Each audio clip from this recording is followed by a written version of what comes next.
নমস্কার, আমি ডাক্তার সৌমিক গোস্বামী। আমি একজন এন্ডোক্রিনোলজিস্ট, অর্থাৎ হরমোন সংক্রান্ত যে অসুখ হয় আমি তাই নিয়ে দেখাশোনা করি। হরমোন সংক্রান্ত সবচেয়ে কমন অসুখ আমরা যেটা দেখি সেটা হচ্ছে ডায়াবেটিস। কিন্তু একটি অসুখ হয়েছে বোঝার জন্য কিছু মাপঝোপ করতে হয়, কিছু পরীক্ষা করতে হয়। ডায়াবেটিস হয়েছে কিভাবে বুঝবো? 3 রকমের পরীক্ষায় বোঝা যায় ডায়াবেটিস হয়েছে। একটিকে বলি ফাস্টিং প্লাজমা গ্লুকোজ, যা অন্তত 8 ঘন্টা খালি পেটে থাকার পরে রক্ত দিতে হয় টেস্ট করার জন্য।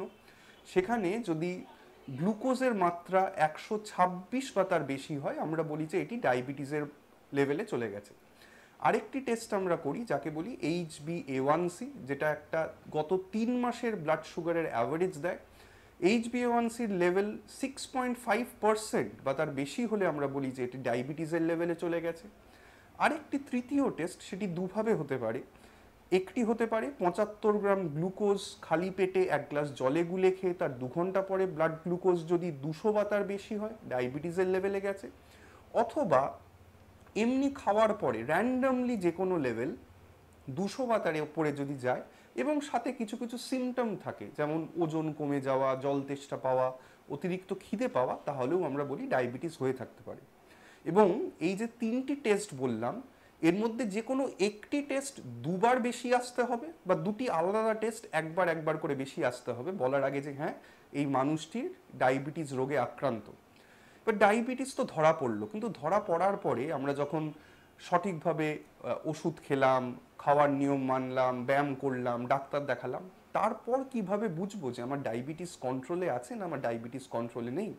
তার জন্য আবার সেই রক্ত পরীক্ষা করতে হবে। আবার আমরা এই 3টি পরীক্ষাই করি। ফাস্টিং, সেক্ষেত্রে আমরা চেষ্টা করি সাধারণত 130 মিলিগ্রাম/ডেসিলিটারের নিচে রাখা। কিছু কিছু ক্ষেত্রে সেটা 100 মিলিগ্রাম/ডেসিলিটারেও নিচে রাখার চেষ্টা আমরা করে থাকি। একইভাবে খাওয়ার 2 ঘন্টা পরের যে ব্লাড গ্লুকোজ, এবং এখানে অনেকের প্রশ্ন থাকে খাওয়া শুরু থেকে 2 ঘন্টা না শেষ থেকে 2 ঘন্টা। এখানে নিয়মটি হচ্ছে খাওয়া শুরু থেকে 2 ঘন্টা পরের যে ব্লাড সুগার, ব্লাড গ্লুকোজ, সেটিকে আমরা ইউজুয়ালি সাধারণত 180-র নিচে রাখার চেষ্টা করি। কিছু কিছু ক্ষেত্রে সেটিকে 140 বা 150-এর নিচে রাখাও আমরা চেষ্টা করি। আর HbA1c বলে যে টেস্টটি, সেটি আবার বিভিন্ন মানুষের বিভিন্ন লেভেল আমরা চেষ্টা করি। কারুর কারুর ক্ষেত্রে আমরা 6.5 রাখার চেষ্টা করি, কারুর কারুর ক্ষেত্রে আমরা 7-এর কাছাকাছি থাকলেও খুশি থাকি। আবার খুব বয়স্ক মানুষ যাদের অনেকগুলি অসুখ একসাথে আছে, সেক্ষেত্রে 7.5 HbA1c হলেও আমরা খুশি থাকি, আমরা বলি না আপনি ভালো আছেন, চিন্তা করার কিছু নেই। এর সাথে সাথে আমরা অনেকে বাড়িতেও ব্লাড গ্লুকোজ মেপে থাকি গ্লুকোজ মিটার নামক একটি যন্ত্র দিয়ে। তো সেটি সাধারণত যারা ইনসুলিন নেন তাদের ক্ষেত্রেই বেশি আমরা ব্যবহার করতে বলে থাকি, অন্যান্য ক্ষেত্রেও এটি ব্যবহার করা যেতে পারে। সেটি দিয়েও আমরা যখন মাপি কিছু নিয়ম মেনে চলতে হবে, যেমন আঙুলটি পরিষ্কার রাখতে হবে, ভালো করে সাবান জল দিয়ে ধুয়ে শুকনো করতে হবে। ফোটানোর পরে রক্ত যখন বেরোয়, প্রথম রক্তের ফোঁটাটা বাদ দিয়ে দ্বিতীয় ফোঁটায় টেস্ট করলে একটু অ্যাকিউরেট টেস্ট হয়। এবং যে স্ট্রিপগুলো গ্লুকোজ মিটারে, সেটা খুব যত্নে রাখতে হবে, সেটি অনেকক্ষণ খুলে রাখলে স্ট্রিপগুলো নষ্ট হয়ে যেতে পারে। আরেকটি কথা এখানে বলা প্রয়োজন যে আমরা যখন ডায়াবেটিসের ম্যানেজমেন্ট বলি, আমরা কিন্তু শুধু ব্লাড গ্লুকোজেই আটকে থাকি না। ব্লাড প্রেশার কন্ট্রোল করতে হবে, সাধারণত সেটি 130/80-র মধ্যে রাখাটা বাঞ্ছনীয়। এবং এখন যেমন আমরা বাড়িতে গ্লুকোজ মিটার ব্যবহার করতে বলি, বাড়িতেও আমরা কিন্তু বাড়ির ব্লাড প্রেশার মনিটর, ছোট হোম ব্লাড প্রেশার মনিটর পাওয়া যায়, খুব বেশি দাম নয়, সেগুলো ব্যবহার করতে বলি। এবং বাড়িতেও আমরা ব্লাড প্রেশারের চার্ট রাখতে বলি।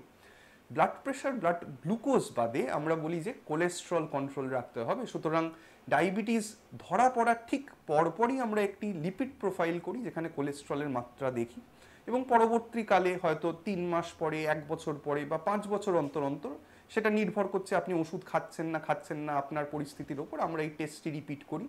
আরও দু একটি ছোট ছোট টেস্ট আমরা করে থাকি। ক্রিয়াটিনিন বলে একটা টেস্ট, আপনার কিডনি কেমন কাজ করছে দেখার জন্য। ইউরিন অ্যালবুমিন ক্রিয়েটিনিন বলে একটি টেস্ট, সেটিও কিডনি কিছুটা, হার্ট কিছুটা কেমন কাজ করছে নির্ণয় করে।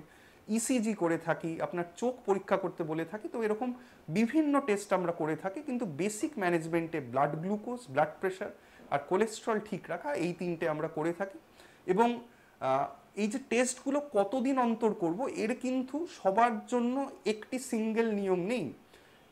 কি কোন রুগী আমার কাছে আছে, তার কি পরিস্থিতি, কি ওষুধ চলছে, আর কি কি অসুখ আছে তার উপর নির্ভর করে কারুর হয়তো 1 মাস পর টেস্ট করতে হতে পারে, কারুর 1.5 মাস পর, কারুর হয়তো 1 বছর পরে টেস্ট করলেও চলবে। তো এটি নির্ণয় করবেন আপনার চিকিৎসক।